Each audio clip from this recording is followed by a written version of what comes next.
just act natural. Say that again. Yeah, Go back. Just pretend we're here. Yeah. Just don't, we're still here type thing. Yeah. So yeah, cool. All right, everybody. We are back with another episode of What's Your Hustle podcast. I'm here with Michael from Nexus Box, right? Yep. You got a whole bunch of stuff going on.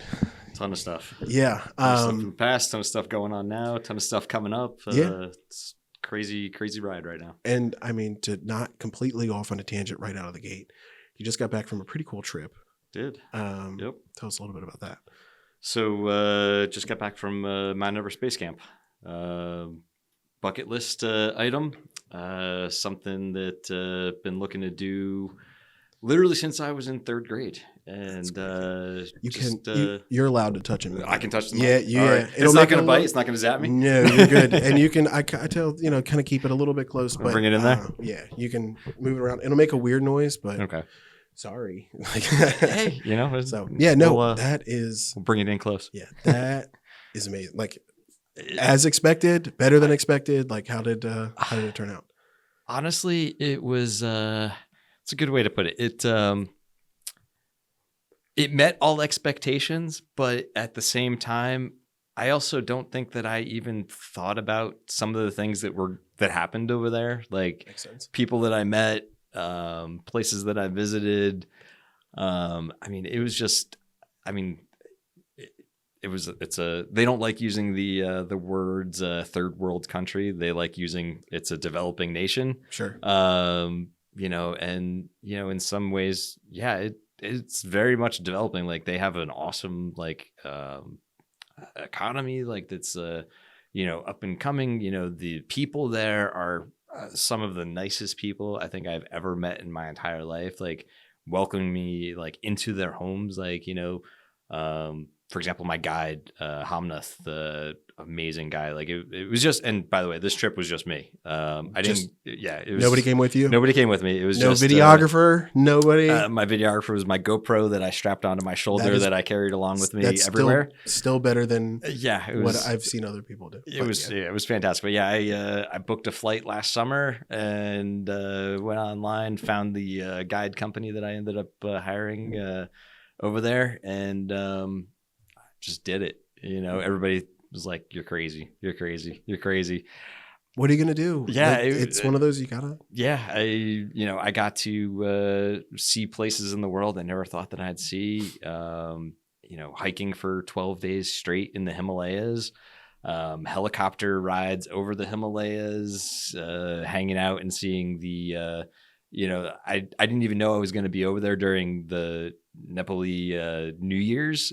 So when I got there, it was 2024 from, the rest of the world. When I was there, I left in 2081. Interesting. Yeah. Very. How does that work? I still don't know. All I know is that it was like New Year's Times Square, like it was a party. Nepal. It was a huge party. Like the night that I got back from base camp, like into Kathmandu. It was a huge party. Like it was awesome. Like, seeing that and everything, and just whirlwind of things out there. So total worth it. Very much worth it. Would you go back? Oh yeah. I can't wait to go back. I made some friends out there. Like I said, my guide, he invited me to his house after we were done with the hike and everything. No, and don't leave. Stay. He's actually going to come over here next summer, I think. He's going to come crash at my house for a week or something. It's nice to make that. I hope he's not. I'm not bashing Winchester, but I hope he's not going to show up and be like, this is it. But it's that's to him. It'll be a whole different world. It will. Yeah. I just won't bring him during Apple Blossom. Yeah. That's a whole. Yeah. Nobody wants. It's funny. Everybody wants to come to Apple Blossom, and then people in Winchester want to leave for Apple Blossom. It was fun at one point, right? Exactly. In college, it was a great time. Exactly. But, we're at a certain age. My kids still love it. Yeah. Me, I'm like, I just want to lock myself in the house now. So, all right, let's back to business, right? Back to business. So tell me a little bit about what you do for business. Yeah. So, like you said, the name of the company is Nexus Box. Started off primarily as web development, and for the most part, that's what we do. We are web development specialists. We focus on e-commerce development, custom integrations for ERP systems. inventory management. Generally our client base is ranging in revenue from 1 to 50 million in revenue. Yes, we do stuff with, small mom and pops as well, but our core demographic is that like 1 to 50 million in revenue e-commerce client. A lot of people in the manufacturing spaces and things like that. When we got started with it, it was me and a friend who were just kind of doing some development stuff on the side. And, pre-pandemic, trying to build up a reputation. And then, he went off and did his thing, and I turned everything into Nexus Box. And it just, during the whole pandemic that everybody went through and everything, working from my house and, growing it to what it is, built up this awesome reputation in Magento, which is like the number one platform that we develop on. It's a subsidiary now of Adobe. They had purchased the platform and stuff a couple of years back now. And Interesting. We are, it's weird saying that I feel like we're one of the top development agencies for Magento in the United States, but we really, I think, are at this point. I mean, with some of the things that we talked about earlier in the week, right? I would put my money on that. You and just with, I mean, we've talked, I've been up to your space and we've networked and brought, we've worked together on projects, right? Yeah. And I think just from start, like smooth, very organized, like I can see it. And I don't even see it, I don't get to see behind the curtain, right? Yeah. You don't see the day to day, but you can see like how we operate, like from the things that we've seen. And maybe some of that's my OCD and stuff, kind of come into play. It doesn't hurt. No, it's a superpower sometimes. Yeah. So you said you started with a buddy and it just kind of blossomed. And that's, I think, one of those very interesting, especially around, the COVID, right? And that time period is a lot of businesses. They were going down. They struggled. Yeah. But there is a group that did, I don't want to say it in negative, like took advantage, but flourished is a very good way of putting it. And those online businesses, right? The e-commerce. There was a need that needed to be fulfilled and stuff. And the businesses that were, like the brick and mortars, they were struggling because they were having to shut their doors. You have to transition though. Yeah. And you have to transition. You have to, if you don't, go with the times, you're going to fail. And there was so much turnover in terms of like small and medium-sized businesses because, presidents and CEOs of companies, they didn't want to change how they were doing things. And it really created a huge dynamic shift in e-commerce in general, I think. There was so many companies that went out of business, not just the brick and mortars, but online companies too, because they didn't want to transition with how everything was operating. Yeah. And things are always evolving. Yeah. The reference I make, because I do talk about that a lot with people that ask what I do as well. Like the video world. 4 years ago, if you told me that, hey, majority of what you're going to shoot is vertical, I would have laughed at you. I would have been like, vertical? What do you mean vertical? You're like, turn that camera sideways. Yeah, come on, people. And then now here I am, like they're now coming at, like DJI is a big brand name in the video world. Their newest gimbal came out to where you can now quickly switch from horizontal to vertical. Because they know GoPro did the same thing. Same thing, right? So the reference I kind of make is, and what I tell people is like, okay, what is the scariest sentence in the medical field? Well, that's how we've always done it.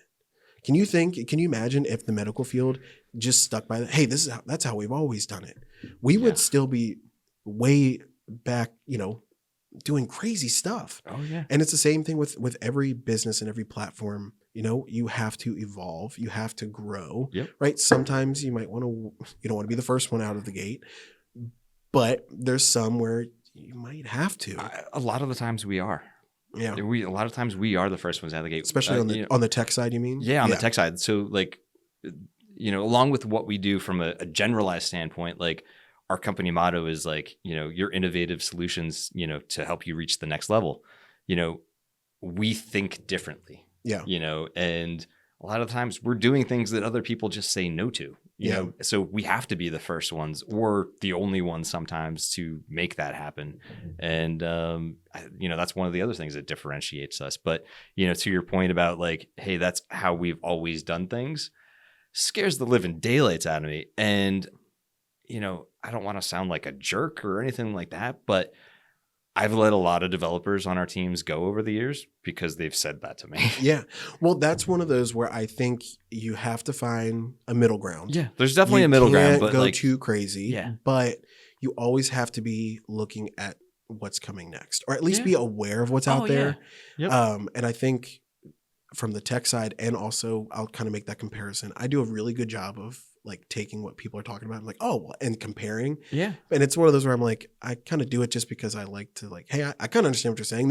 Here's my reference. Yeah. But from the video side, I think it's, you know, things are always growing, especially in marketing, right? Yep.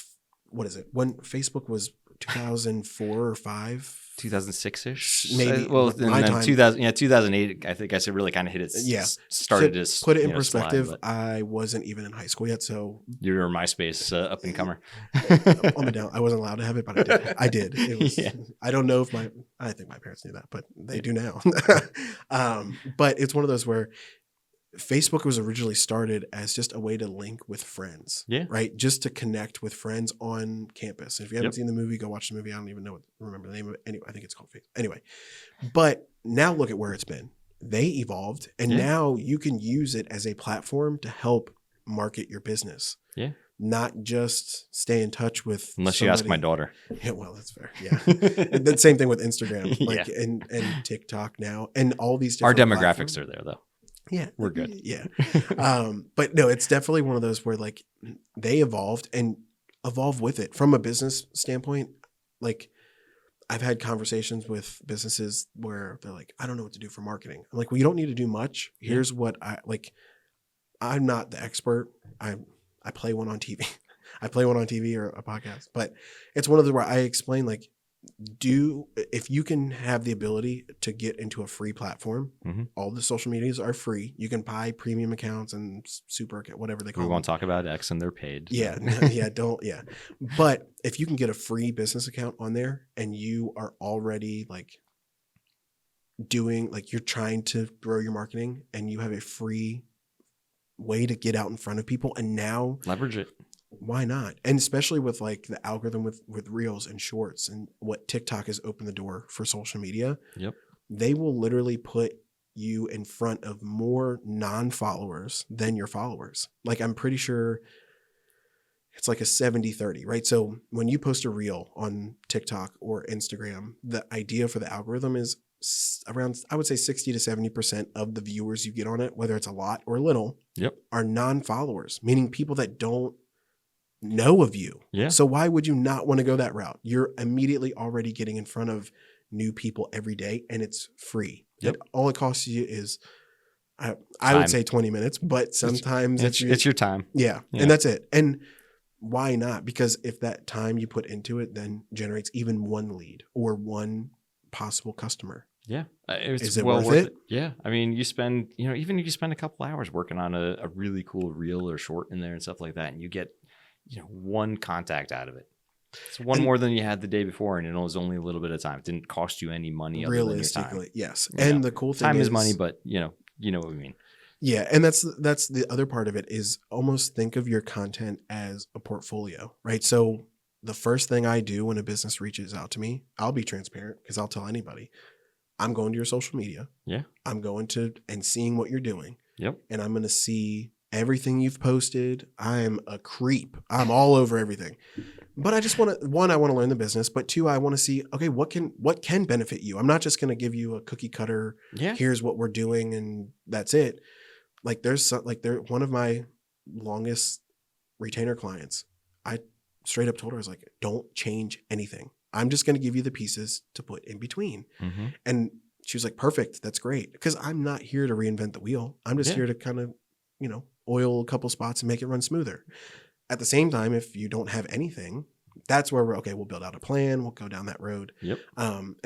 So to kind of bring it full circle back to, the tech side, I think that's the same thing. Like Well, I mean, in that creepy kind of way. I mean, that's what we do when we're For your inspecting new website. clients. Yeah. I mean, yeah. For your website. Yeah, we have to go out there. We have to analyze. We have to figure out what they're doing, what they're not doing, and figure out where those missing pieces are sometimes and stuff in order to help them. What's the best way for help? Yeah. Because, man, I can't stand the we'll just do this and no, understand the business, know what they need, and don't be afraid to say what you don't need. Yeah, and what I think you do and what we do and stuff like that, yes, similar industries, but in terms of how we operate with our clients, that consulting piece that kind of comes ahead first, I think that we do that in ways that makes people comfortable. We're not putting people in a box, and saying like, hey, I'm just going to sell you this SEO package or this social media package or this web development package. Like, it doesn't fit for everybody, and especially not today. I mean, being able to analyze, consult with them, see what they are as a company and how they operate. I mean, that in itself is like gold to them. It's because you can cater your services to them instead of just giving them like, the elevator speech, like, pre-purchased, here it is, give me this for $500 or whatever. Yeah.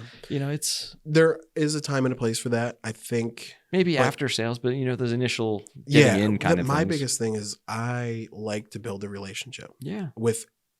There's people that reach out to me and they have I'm not going to sit here and say, I'm only taking large budget projects. That's not it at all.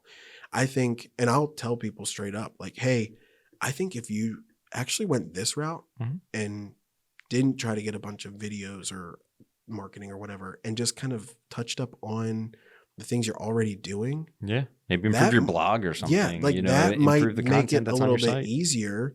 And then when that helps you and you do get take the next level, and then you have more of a budget. And I think, we even had a similar conversation because one of the times I was up there, I was talking about my website. Yeah. And you're like, look, I think you just need to kind of hone in on a couple things and then go from there. Correct. And that side note, I did.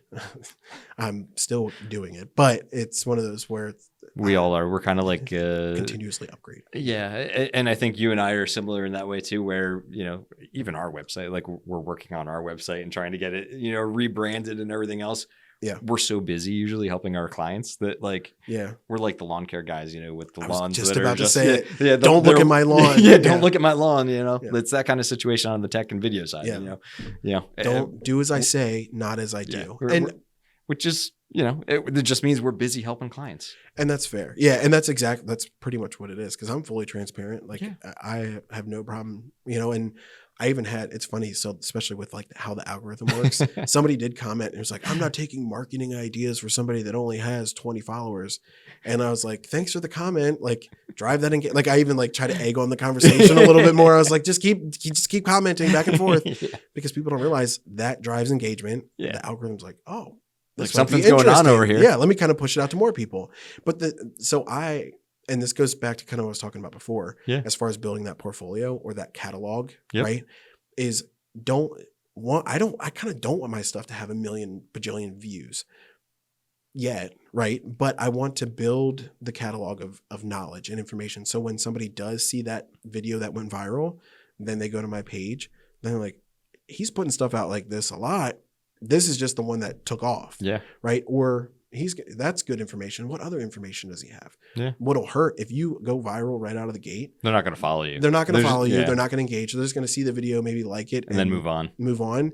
They're not going to become a loyal brand follower. Yeah. Yep. And that's the idea. And 100%. Having that, I don't need a million views. I probably said it like 3 times on a podcast to somebody, but I'd much rather have a lower amount. The ratio I'm worried about is the engagement to views, right? Mm-hmm. Am I getting people engaged on the content? And I've tweaked ways of doing things and really have kind of did a rebranding of I kind of sat down with myself and did the same thing. Okay, here's how I would help myself. Here's what I would do if Hustle Productions came to Hustle Productions and said, help us.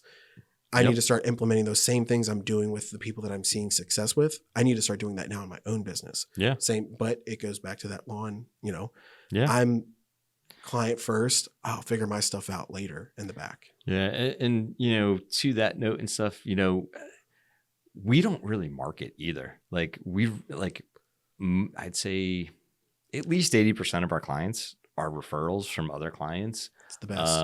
Or agencies, because we do work with other agencies either on a white label or acquisition level and stuff. Sure. Not that I can drop names, but recently we've been working with a pretty large agency to take over basically an entire web hosting division of the company, bringing in potentially upwards of 100 clients. And then we're also in negotiations right now. We're acquiring another web development agency that could bring in, another 70 clients. And we're working on our government services side of the company, where we're getting our GSA, so we can get in with government service contracts and all that kind of stuff. So we've had so far going into this year where we're at halfway through. We're doing better than last year, which is awesome. And with all these things that are kind of kicking in, and we're looking at hiring more people, we're expanding, there's so many good things that are happening right now that it's a really good time, across the board. And, excuse me, bless you.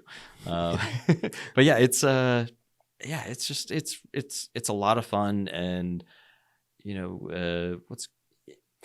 everybody on our team, at least I feel like everybody on our team is super excited about everything that we're working on. Nobody's dragging their feet. Everybody enjoys what they do. And that's the goal. And creating that team atmosphere. We all joke around and we have fun. We love working on the projects that we're working on, and everybody's just great. They're great people. They're great. Team members. If anybody that comes on as a client, and they get to, meet, people like Ina and Emilio and Haley and, Sam and, the other guys on the team and stuff like that. It's really cool atmosphere. I haven't seen our kind of, company culture or interactions, the way that we, communicate with clients and things like that, anywhere else in any other agency. I feel like we're kind of a different in that regards. Other agencies are sometimes cold and very by the book and do it this way. No fun. We're friendly, we're easy to get along with. We keep the communication going. If you're working with us, it's not oh my God, I haven't heard from these guys in 2 weeks, what are they doing, and things like that. We're always in communication, and, that's kind of another big thing for us too. Yeah. As far as company culture, we love talking to people and keeping things rolling and in the know and, that's full transparency. And that's exactly, I believe there's a direct correlation between success in certain fields and that atmosphere. Yeah. If it's a good atmosphere, everybody enjoys coming in, everybody's happy to do their part, whatever that part is. You're all, everybody has the same goal, right? It's definitely one of those where it makes it a little bit easier to find success. Yeah. And I think, I even see it myself as well. So I do a little bit on the wedding industry side as well as commercial work. And it's one of those where I want to team up with a photographer that's fun to shoot with, right? And I have, virtual assistants that I work with. And one of my biggest things, I can teach you what I need you to do. Yeah. But I can't teach you how to have a good attitude. Mm-hmm. I can't teach you how to, crack a joke once in a while. I try. I'm the funniest person I know. That's all, that's I live and die by it. But it's a blessing and a curse. Yeah. Sometimes I make jokes in the worst possible time, and I'm just man, I gotta stop doing that. But I think I also see it as I feel the pain sometimes in that though as well though. I know the feeling. It breaks. I don't know. It kind of breaks that tension, and that's why I do it. It's it's a serious moment. Everyone's what are we gonna do? And I'm just what did he just say? Yeah. What did he just do? Yeah, and then just crack just a little something, and it breaks that tension, and now everybody's back. That's what I bring to the table. That's that's what I'm here for. So we get paid the big bucks. Anyway, so kind of go over a little bit of breakdown of your team. So obviously what are some of the positions that you have that people, that can you, wow, I stumbled. Of the different things that like you offer, and it sounds like you do have different things you offer. So how does that kind of break down? Yeah, so within our team and stuff, we have Haley. She's actually a new hire recently and stuff. She's actually our office manager and stuff. So a lot of our clients actually, talk to her on the billing side and things like that and stuff like that. She's been a big help helping us out with everything, kind of keeping me running and stuff like that and stuff up there and setting me straight. But on the development side, we have 2 full-time project managers. So every client that comes in, they get assigned to one of our project managers, whether it's Emilio or Ina. I worked with Ina. You've worked with Ina. She's awesome. Yes. Yeah. And that's another thing too. Like every client has a dedicated point of contact. That's good. I still oversee everything, kind of being in the CEO role, but dedicated project managers, it's not back and forth, like everybody knows who they're working with, all of that kind of stuff. And then, on the side of the services, we have our Magento development team, which is the biggest e-commerce development platform that we work on. But then we also have WordPress development teams, WordPress WooCommerce. We have marketing teams for SEO services. We do green screen recording up there and stuff, another fun little thing and stuff like that we do primarily local stuff with that, but and then do a little bit of photography. The mobile app development team, that awesome team, would love to show maybe another time and stuff like that. I could show you guys some mobile apps and stuff like that we've stuff done that you've put together. Yeah, it's mobile apps, honestly. As much as I love web development, the mobile app side of things, because it's very interactive, like it's a whole different way of designing. It's a whole different way of like developing, like with the technologies and everything. You have so many different devices, these that days you can download them on. Getting that native features and functionality. So I was gonna say, so app development. Yes, that's definitely something that I thought about. Not to do. I don't need to take on another plate. Nothing else on my plate. It's more of I want to get something kind of incorporated, a little bit easier for people to kind of book shoots. Yeah, go that route of making it easier to and things like that are these days a lot easier than they used to be. Yeah, especially with like React as a programming language and things like that, instead of going with Apple native languages and Google native languages, like React has kind of opened the door for being able to kind of create one app that's great for both marketplaces essentially, and then simplicity and stuff across the development spectrum as well.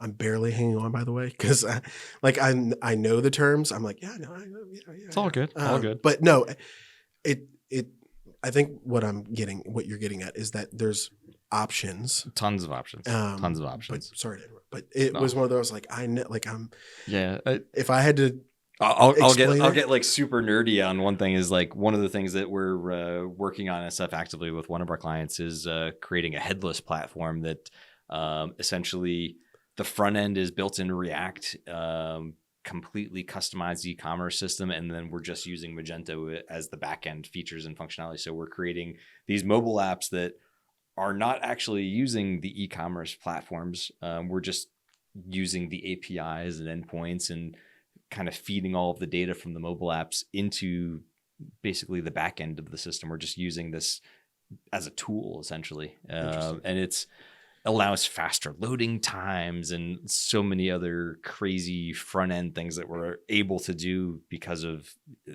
things that we've been able to develop for that. It's a fascinating technology that not a lot of people are doing, and we're having fun with it. Yeah, it sounds like I mean, it's also fun to like hear somebody talk about stuff like we're trying this, we're doing that, and you can hear like with you can hear the excitement and how you're describing it. So like I can go off on a tangent, like kind of like we were talking about like the Nikon, they just bought Red, this whole thing, like exactly. And like I was like it's gonna change, like, and like that excitement that should. It comes through. It comes through. And that's what you want. And that's exactly. Yeah. So that I was in a client meeting last week, talking to one of our pharmacy clients that we're working on a platform for.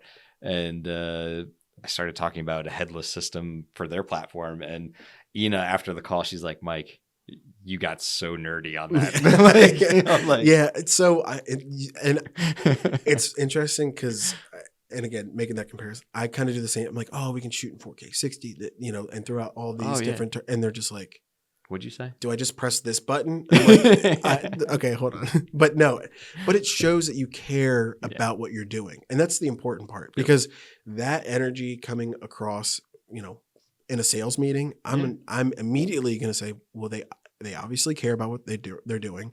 They're talking about something that sounds like it's pretty innovative in their field, right? So like that means that they're keeping up with, they're not just running something that was they're not just pushing a piece of paper or scope across the table saying, hey, here's how much it'll be, and we'll get it to you in about 2 weeks, blah blah blah, whatever. And that's, I think, what people need to start looking for when they start trying to get these different services to come into their businesses, because you can go the route of having somebody with a bad ad. They're just going to punch the time clock, do their thing, give you the end result. But why? I would argue, unless they're doing some crazy job, and that's probably why they have the attitude in the first place. Yeah. Why wouldn't you want to go the route where somebody actually cares about what they're doing? They get and not just care about what they're doing, but cares about what you're doing and how they can help you. Like that's, I mean, that in itself is like priceless. I mean, you get somebody that, number one, they're not an employee, so you don't have to worry about like, employment taxes and things like that, but you get somebody, you get a company coming in and, they're excited to help you grow. It'll motivate you. Yeah. It'll motivate you. It'll push your team, and you're going to get next level service, next level, technology, being implemented, like things that you didn't think of from a consulting standpoint of like how maybe they've got clients that are like bigger than you. And, not that you can bring over proprietary information or anything like that, but you could say, hey, this works for other companies in the industry, you can be specifically vague, but also I think it's very interesting when, and I think it works with both of our fields, is that having that where you're almost investing into somebody, into your business, right? Yes, it's a service, but I do it a lot of, with different things that I look into to bring on. And is it somebody that looks at it as just, oh, here's just another job, or now they're a part of the team, right? Yeah. I want to feel like a part of the team with whoever I work with. And sometimes, I don't turn away a lot of work, but sometimes that might be what it comes down to, is like, I feel like they're just gonna, I need this, and one-offs and things like that. Like, and I'm just I don't know. I'm gonna pick and choose, right? Because at the end of the day, like, that's gonna keep me enjoying doing what I'm doing. Well, even from our side, like if a potential client comes our way and right off the bat they're very, like cold and like, this is what I need, this is what I do, this is, yada yada yada. And I know a great person that you can talk to. No, unfortunately, conversations do go like that because I don't have the excitement to work in those kind of situations. I know our team's not going to do a great job, if they're going to be very, direct's not the word, almost like blunt. Like very like to the blunt, and it's like, they're not going to be interactive. They don't really care. They just want something, you know, and if it's going to, that it's going to be a one-off where it's like, hey, I just want this done. They don't care to get to know us as a company, it's not a good fit, and like, I don't want to invest my time as a business to like integrate myself into something that's just going to be a one-off either. Like, it's just, you put a lot of extra time and energy into, learning about a business so you can do the best, job for them at the end of the day. And, if they're just going to turn around and be on their way after, it's like, like, did I not do a good job? It like, kind of leaves like a weird it's kind of a weird, you're like, like, what was that? Yeah. Like most of our clients, like, we have a very low turnover. Like, I think since we've been around about 7 years, and over that period of time, oh God, I think we've got like, it's been a couple hundred clients over that period of time. And I think realistically, we've only, it must be like 10 or around 10 that have left. And that's because they've either gone out of business or or gone a different route or something. But yeah, I mean, it's So a you're saying, so very like your retention of keeping current clients, 'cause- like for the long term. I mean, Yeah. they've like all of our clients for the most part have been with us for a very long period of time, and new ones that come on, they stay with us. It's Yeah. it's And a great that's- feeling internally as well, from a company standpoint with that too. It's very interesting because you guys are in a field where people are coming to you for the long haul, Yeah. right? You don't. I don't. We're like you don't see- we're like their right arm for technology when it comes to, it's we're like, sometimes we're the construction guy who's building out the building of their online infrastructure. Yeah. Other times we're the janitor who's keeping things moving for them in their e-commerce platform, so that way they can keep things rolling and stuff Equally like that. important. Yeah, right? And exactly. you need, like, that's something that you need. Yeah, you need it, and- and yeah, without that team member that you can rely on, things go awry, Yeah, sometimes, yes, we have long-term clients, sometimes we don't hear from them for a couple months, or they don't need something for a couple months, but I feel when like that something means happens, you're right there. we're right there. And that's the cool thing is, like, if everything's running smooth, yeah, maybe you don't hear from them. And that's like no news is good news type thing. Like, yeah, if they're always hitting you up because, oh, this is not working, that's not working, then maybe that's, and not a reflection on you, but maybe Yeah. that's a reflection of whoever's working on this stuff, right? If you're always having issues. But at the same time, things happen. So being available and saying, hey, pick up the phone whenever you need us. And actually back on the mobile app side of things, real quick. So one of the cool things that we're doing that I've never seen this done from any other web development agency, and my wife and some of our teams thinks I'm crazy for doing it and stuff like that, but just partially because they don't want to wake up in the middle of the night if there's an emergency. But we're actually developing our own mobile app for client emergencies, and it's almost not, like a it's emergency like, line. It's the bat phone, basically. Like in a nutshell, like it's a mobile app that it's a very simple app and stuff like that. But our staff is going to have it and stuff. It's launching in a couple of weeks and stuff. And our staff will have access to it. Our clients, we're going to assign their project manager, the lead developer, and the server admin and stuff that's assigned to each of the clients and stuff. And let's say, it's Black Friday or it's Memorial Day weekend, like this weekend. And, we're all out of the office until Tuesday. Something goes down, either during the day or the middle of the night. It's you open up the app, big red, button. Yeah. You literally tap it and say, "Hey, my site's down."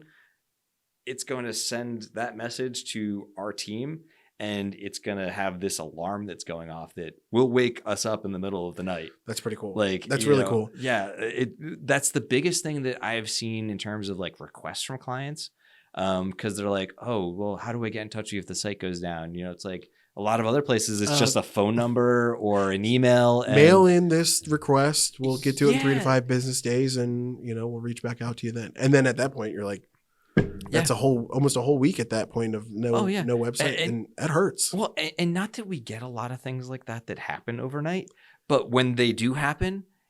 It's like insurance. It's insurance, and it makes, new clients like, that are coming on board, like it makes them feel good to know that we care about them overnight. Like, and that like we have a tool that we're, launching very soon that like, if they need us, we're there. Yeah. It's kind of, like I said, it's the bat phone, literally you hit that button and like, hey, we're here for you. Yeah. What's up? Yeah. So how does it look on the business side? Do you have like a rotation? So like people are like on call? Or we do have an overnight team as well. Okay. Worst case scenario, but in our app and stuff like that, the people that are assigned will get that notification and stuff like that. So if it's their project, or if it's their in charge of it, yep. Gotcha. Yeah, that they'll makes get sense the because then you don't notification. have one person always dealing with all the drama. Exactly. I used to work. That'll be on the rotational aspect and stuff. Fair, so, but yeah. I used to work in a customer service or call center. It was fresh out of college. Yeah. First job I found. It was good. I think I learned a lot of people skills with that job. I also feel like I can talk a lot of people out of being extremely upset just over the phone. That's a good trait to have. You never know when you're going to need it. But I got a funny story for you about similar kind of things after. Yeah, no, there's a lot. Yeah. I guarantee if it's anything customer service related, there's a lot of different things that just come to mind. But it's just one of those where it's like having that touch or like that customer service side of it, and knowing like it's not just this window. I think that's something it's crucial. Like it is really knowing how to talk. It's like back in high school and college. Like I'm 41 now, and I feel like the last 10 years I finally learned how, like after the age of 30, I learned how to speak to people. Yeah. Like Yeah. it's like how to have a conversation. Yeah. Yeah. Like I think when kids are coming out of college and things of that nature, and even high school kids these days, like they don't know how to talk to people. Like, and not they don't know how to talk to people. They are putting people on a pedestal. Like in some ways that's like, it's horrible. Like they don't, like they'll look at the CEO of a company, and yes, they're a higher position and stuff like that, but they put their pants on the same way you do in the morning. They're just another person. And I would imagine CEOs though, and this is where my comedy comes in. I would imagine CEOs, instead of doing one leg at a time, they stand on their bed and then jump and then quickly just, because time efficiency, their CEO, they got to get things done. I'm just kidding. I think of that every time they put their pants on I'm like, I'm going to start putting my pants on different. So then when somebody says that to me, I'm like, no, I don't. I don't put my pants on. I've got a trampoline on the side of the bed. I bounce off and just slide quickly, right in. It's efficient. Like you don't even hold the pants. They're just there pre-held for you. Yeah. They have a whole system in place. But yeah, and then I'm out the door. Gone. Done. So I don't put my pants on. But you are right. It is 100%. It's that communication. People just, they just don't know how, like, even celebrities and stuff like that. Like, because we have some people, like, client-wise and stuff like that over the years that have been up there. Give me a name drop. No, I'm just kidding.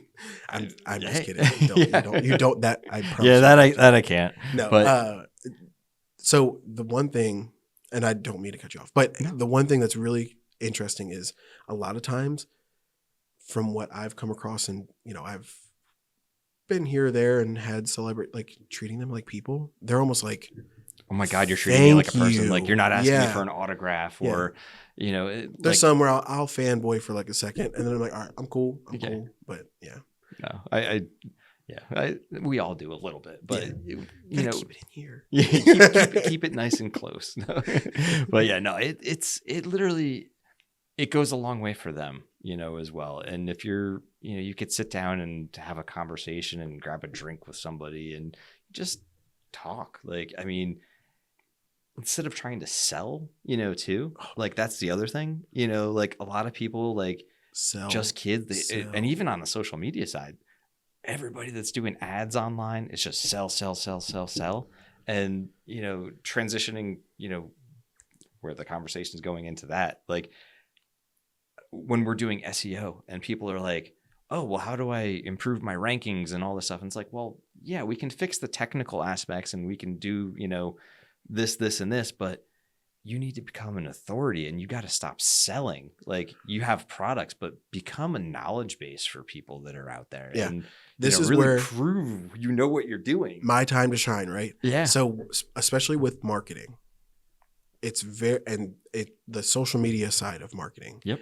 You cannot just put a sales pitch in front of everybody every single day. You can't do it because what's going to happen? Go to those Instagram, Facebook pages that are like just ads in their, and that's all it is. All it is. Oh, do this. Drives me nuts.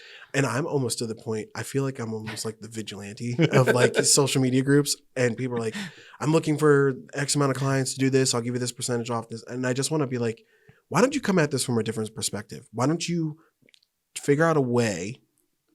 He's that keyboard warrior that jumps into the groups. Now I'm second guessing doing that. Hey, vigilante. You see, you're the hero long enough to see yourself become the villain. That's exactly what it is. But it's one of those where I was like, bring value. Yeah. And that will bring the customers. Yep. Bring value, customers. Yeah. Sales pitch pushes them away. Further. It's one of those, think about it. When somebody's they're going to their phone for entertainment or value, right? Those are the two main things. Rarely if somebody is like, you know what, I want to learn something, I'm going to Facebook or I'm going to go on TikTok to learn how to do something. No. If you can teach on that brings value, right? And there's pillars, right, of that idea, right? Information, education, entertainment, and then you occasionally touch on, oh, by the way, I can do this. Like you hint at selling. Yep. The idea though is create value, and then that'll bring it. Because then they'll say, well, they're doing this for free. What can they do for me if I actually pay them? Yeah. Right. It's the Alex Hormozy style. You want to give people enough to chew on where, maybe they get enough out of that and they succeed. Awesome. Like, that's great. Hey, I gave them a pointer. They ran with it, but then you also get the other people that you give them that information. They see the knowledge in what you're teaching them, and maybe they try and they fail. And then they're like, well, this guy really knew what he was talking about. Yeah. Let me go reach out to him. Yeah. And then you get a client. Yeah. I've had a situation where I did not, and I won't go into too much detail, but I didn't try to sales pitch anybody. Yeah. I just had a conversation. Might have been on the podcast. I'm just kidding. It wasn't.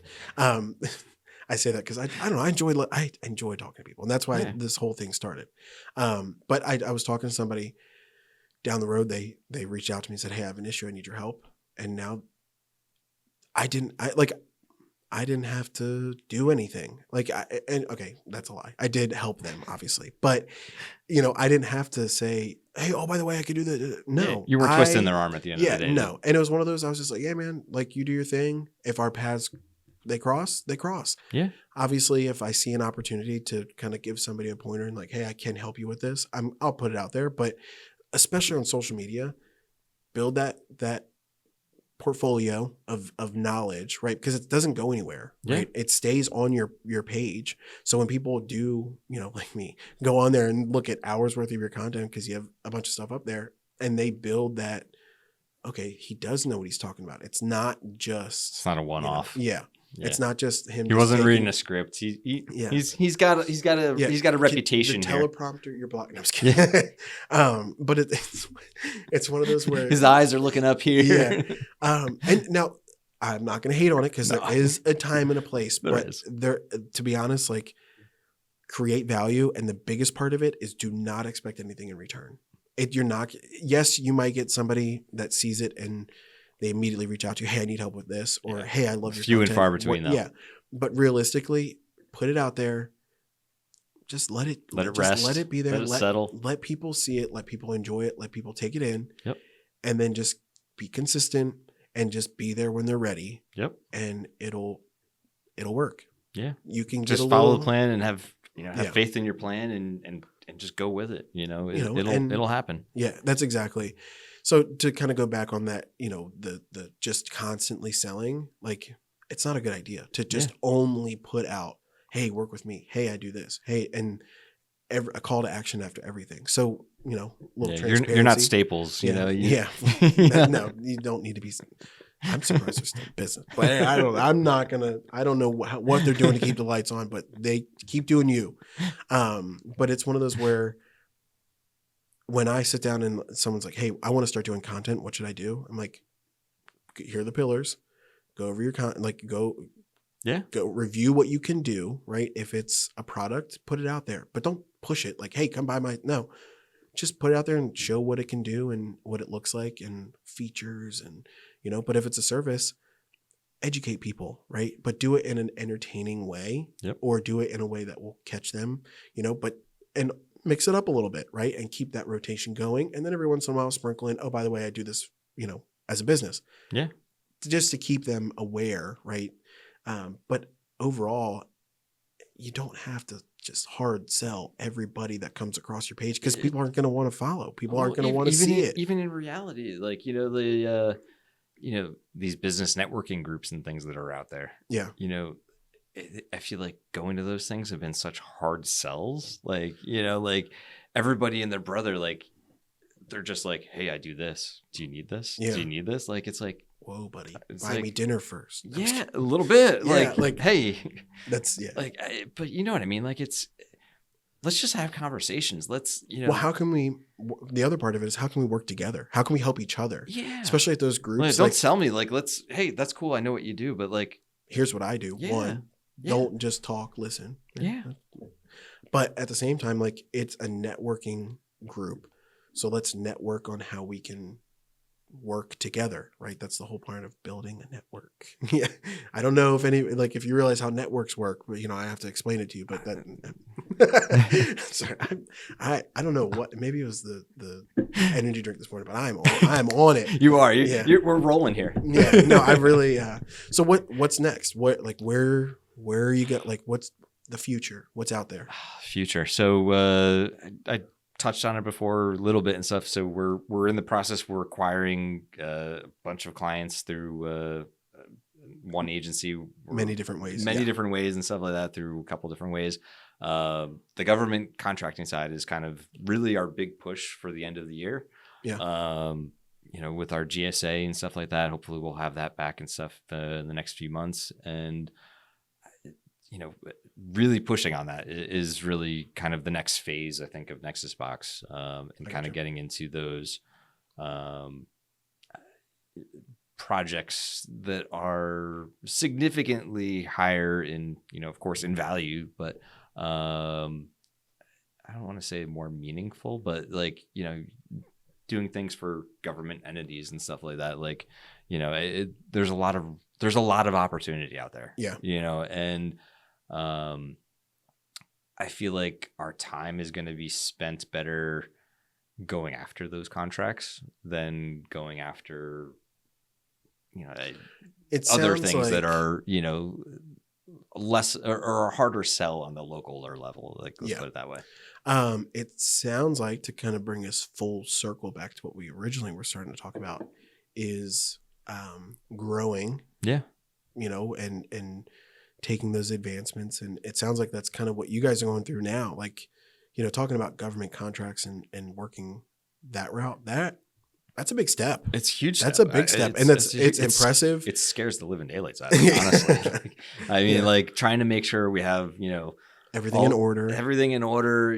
The paperwork is insane trying to figure this all out and stuff like that. I can only imagine. Well, and on top of that, in preparation for getting to that and expanding our team out, and we're trying to hire more people. I've got cubicle quotes that I need to go finish ordering cubicles and put more places for people to sit upstairs and stuff like that. But,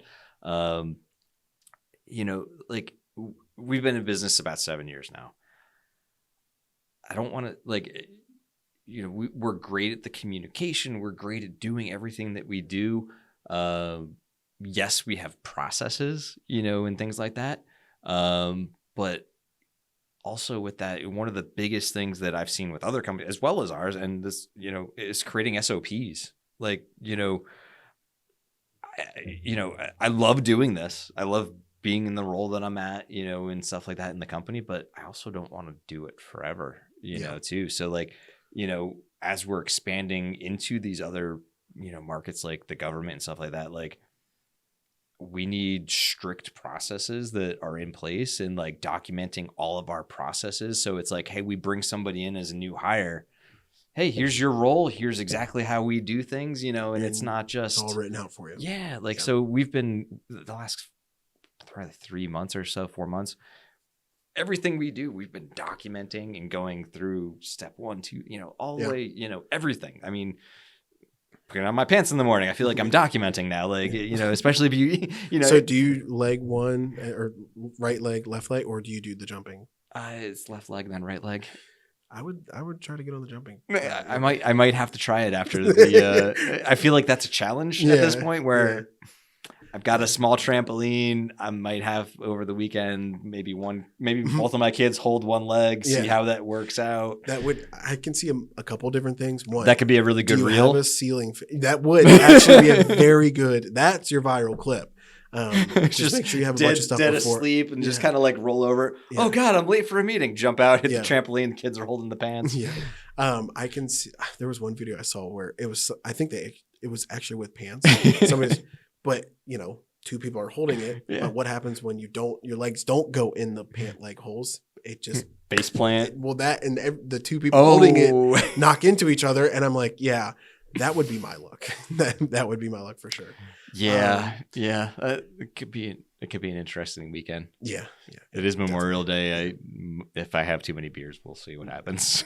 please document it. Get that GoPro going. Like, but no, going back to the SOP thing, I think, you know, and I'll put my 2 cents. Video is another great way of documenting SOPs. That's not a sales pitch, I promise. No, you do enough videotaping already. We've been doing like screen share video recording. Yeah. And it's because I look at it as if somebody hands me an SOP that's handwritten, I got to read it a couple times. Yeah. And I got to go over it. Anything that's on a computer, anything that's on a computer, like in our accounting systems and things like that, like we're creating like screen shares, like this is how we do this, you know. Yeah, a huge benefit. You know, and like I said, as we're going in and getting bigger, you know, I'm going to need to hire other people that are, you know, management level, you know, positions and things like that. And I couldn't even imagine trying to figure that out. Well, it's crazy because, like, you know, even on a development standpoint, like while I'm not personally doing the development, you know, overseeing it, and like I have the visions and things like that as far as how we operate on a lot of these levels, it's hard to get the things out of my head and explain my thought process. But by creating these SOPs and everything internally, everybody on the team is kind of understanding my thought process better. Yeah. You know, like they're getting that, you know, insight. Taking the vision from here and documenting it. Yeah. And honestly, I couldn't believe how many things were in my head that trying to explain to like 20 different team members, like, hey, this is how we do this. This is how we do this. Like, can't believe it's all up there, you know, kind of a thing. It's a needed thing that most businesses, if not all, realistically need to do at some point, especially if they want to take another jump forward. Yeah. From a like tribal knowledge standpoint as well. And I see it with myself. Like I said, I have a couple of virtual assistants on my team. Oh yeah. So it's one of those where it's like, you know, say one of them disappeared, you know, one day as a virtual assistant because yes, that is very true. Anything's possible. I've seen that happen. Anything is possible, 100%. Yeah. But even from a standpoint of getting that, like the first couple of years and even like really this past year of really kind of hitting the ground running. Yeah. It's all been me. So like, I don't need to teach myself how to do something because I mean, I do, but there's some things I want to learn, but the idea of like what I'm currently doing, I'm just doing it. Second nature, right? I'm taking in the information, I'm learning, I'm building out these processes and all the different things, like how I like stuff delivered, how I like to hand over files, how I like to organize files, how I like to do all these different things. I quickly like brought this person on. I was like, okay, do it. And it was just like, it doesn't work like that. Like, no, it doesn't. Can't you just plug into my, like, come on, Elon, hurry up, like plug into my brain and just take the information. We need the matrix, coming on quickly. But it's one of those where having those, and even if you're not bringing somebody on, still having those is a good way. The sooner you can start doing those, even if it is just you and a VA. Yeah. Like the sooner you can document that, it'll make hiring the next VA easier, or the next video guy, or the next web developer, or, you know, anybody on the team. Like, or it's a refresher for yourself. You know, if you do something once, or if you don't do it that often, or even less than better than a refresher, you're documenting your process and you're reading it. You're like, that's stupid. Why am I doing it that way? You know, like it gives you an opportunity to revise how you're doing it when you're putting it down on paper. Yeah, take a step back and look at it. That's so smart. It's definitely, I need to get better at it. And it sounds like you guys are probably making a whole SOP library at this point. It is a library. That's pretty cool. It's pretty crazy, actually. Like when we go back, we use ClickUp for project management and internal everything. And I've looked into, I use Milanote right now, a little bit of Google Drive, but I've looked into going to ClickUp. It's an awesome platform and stuff, and it's definitely changed a lot of how we operate and stuff like that, especially from a transparency internal like operations standpoint. Like, but like we literally have libraries. I mean, there's a lot of things going on that front right now. So is it all on just one hard drive? Hopefully that you never lose. And I'm just kidding. Back it up somewhere. It's in Google or AWS or something somewhere. Put it in this cloud, that cloud, and then it's in the cloud. Yeah. What cloud? Yeah. No. Which one? Is it a rainy day? But no, that's awesome, and it's exciting to see, especially with.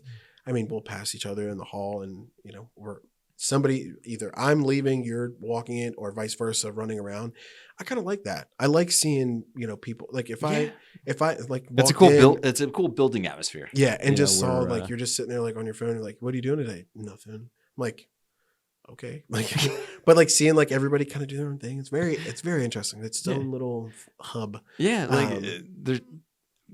I feel like between you, Dave, ourselves up there, like I feel like we've kind of got like this whole like atmosphere going kind of on this side of the building and stuff now. It's kind of cool. I think we need to. I touched on it a little bit, and I talked to Nick on the Brightbox side. Yeah, We need to do some type of like get together, like just get everybody out here and really see what everybody does, right, and kind of understand what they're doing. But then also like I don't know, I pass a couple people in here. I'm like, what? And also because I'm like, do you actually work in this building, or are you just walking through? Like, no, I'm just kidding. I'm not. Yeah. I'm not a hall monitor in any way. But as much as we have to be sometimes. Well, especially on the first floor. Yeah, it gets a little rowdy sometimes. Yeah, sometimes it's all good. It's all good. You haven't heard anything yet, but dogs barking, kids laughing, all good things. All except good things. When you're all recording, except when I'm doing work. Yeah, which is good. But I appreciate you jumping on. I appreciate you having me. This has been a lot of fun. Realistically, I think we could probably talk until tomorrow. There's a good chance. I think we could just kind of keep going. But yeah, it's this is a lot of fun for this round. Pretty sure my stomach is being picked up on. No, I'm just kidding. No, I was a little worried about that because I hadn't eaten breakfast or lunch yet. So I was like, oh yeah, they're going to hear my stomach on breakfast, but lunch was put on the back burner. Yeah, I was out of the house in Fairfax by like 6 a.m. this morning, and I'm just man, long day. Yeah. So, all right. Well, I'm going to put all your information down in the description. I'm going to tag you in all the fun stuff, put you out there. Appreciate it. Do what I do and all that. Yeah. And then make me look good and all that. Yeah. I mean, all this isn't for just show. Well, I guess this has been an experience. I really appreciate it though. Yeah. Seriously. It's a lot of fun. Yeah. And I'm interested in seeing where future things lead. And just, I don't know, I enjoy hearing people's business and hearing about cool trips to, across the world. Yeah. Maybe we can get a phase 2 going one of these days or something. Got a lot of other insights I can throw out there. Oh yeah. Part 2 for sure. Yeah. For sure. So all right, everybody, appreciate you tuning in and watching. I don't know which camera to look at. Probably one of those. I think it's the hunger that's doing it. It might be. But I appreciate you guys. Definitely go check out all of your, Nexus Box. If you're interested in, reaching out, by all means do. And we'll catch you on the next episode. Cool. See ya.